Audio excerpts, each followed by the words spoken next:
Oh yeah, I'm so excited. It happened. The world's best angle guide for a 1x30 sharpening system has landed here in my shop. Let me introduce the KFMK KSAG5. Oh yeah, I'm so happy.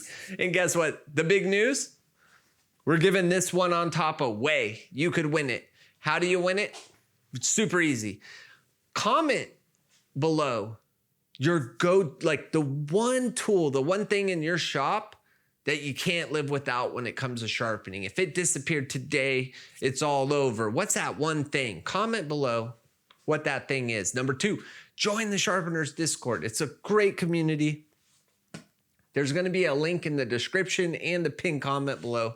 Once you're in there, step 3, you got to shoot me a direct message with your YouTube username because no one's Discord name and username are the same. I need to know who you are. And boom, it's that easy. And check this out. Spyderco Para 2 in CPM S45VN. Oh, this steel, this knife is an absolute beast. We're going to see how it stacks up against cubic boron nitride. And best part, I'm going to be using a pivoting jig on the Tormek. We're going to see how that rolls. All right, let's grind. I'm super excited for this video, guys, and the future of my sharpening journey. There's a problem with fixed angle guided sharpening systems. Most people think sharpening a knife is just like rubbing steel against the stone until it's sharp. But when you're dealing with high performance geometry, it's actually a math problem. Let's talk about why I use a pivoting jig in this video instead of the traditional lift and roll or twist method you'll see on most of my previous videos and most Tormek sharpeners. Traditional Tormek or TS Prof sharpening requires the sharpener to manually lift the handle and twist the blade as they hit the curve of the knife. We call this rolling. Most people call it rolling. I call it twisting. The problem is we're not robots, guys. If we lift just 2 millimeters too high, we've changed our edge angle by several degrees, right? You get a sharp knife, but you get an inconsistent bevel. I'm sure you guys have noticed how some finished blades, when sharpened on a Tormek system, the point of the knife has a wider looking bevel. That's called tip flare. It happens because the distance from the pivot to the stone increases at the curve. So the next chapter of my fixed angle sharpening journey, I'm gonna start exploring pivoting or using a yaw instead of a twist. Now that I've explained what's happening here, let's take a look at what I'm doing. So you see, I'm pivoting the jig as opposed to sliding across the bar, and there's no twist of the jig. Now let me tell you, from my perspective, standing behind the wheel and looking down, man, I thought I was crushing this right off rip. I'm like, oh, I got this. This is cake.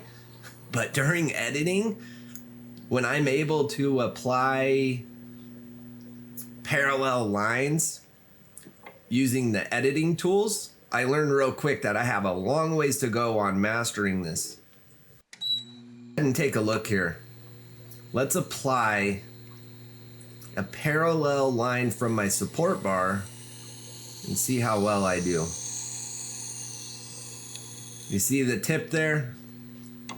I did not pivot far enough into that line. Now here on this pass, I do better. You can see I'm staying pretty straight along that contact point from the heel to the point. All the while, you need to, be mindful of that nasty hanging Ricasso. I forget what we came up with the name for it on Spyderco. But nonetheless, that's what's really on my mind. Number one is don't kiss that thing, because man, if you do, I'm gonna create you know, 30 minutes to an hour of extra work correcting that.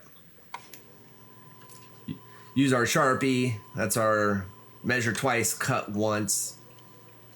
Try to remember to do that in between every stone switch, every angle change. And yeah, let's be very careful here. The Ricasso, I think that's what we came up with is the most agreed upon term for the most dangerous part of a Spyderco when you're sharpening on a system like a Tormek. These wheels are friggin' sharp, man. You bump into that thing, you're gonna put a nice cut into it. Just get as tight as I can comfortably. I don't have the extra stability of that puck on my jig. Yeah, it makes you pucker, man. It's pucker mode 10 here.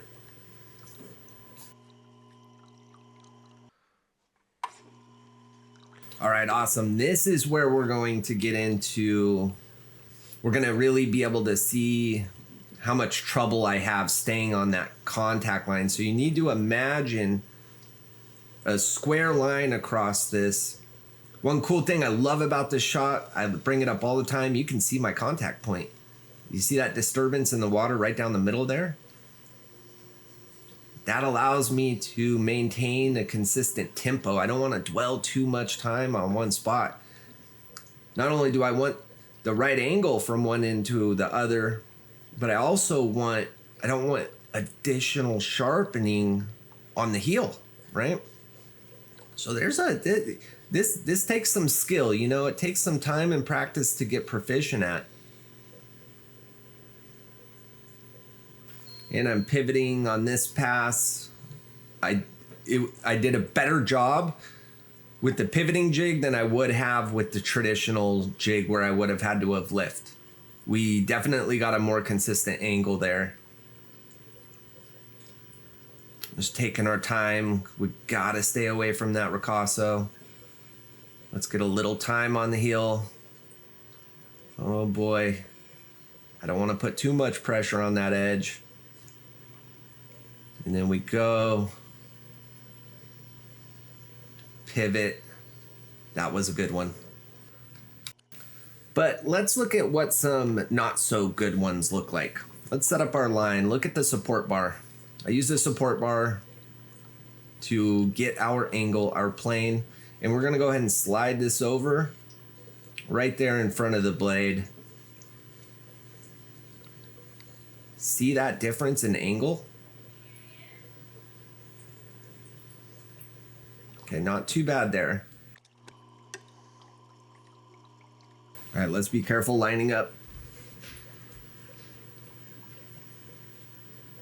Want to come in flat. Need to get over that point of the heel. There we go, we're on it. Little variation in angle here, but definitely better than if I was on a traditional jig where I had to twist.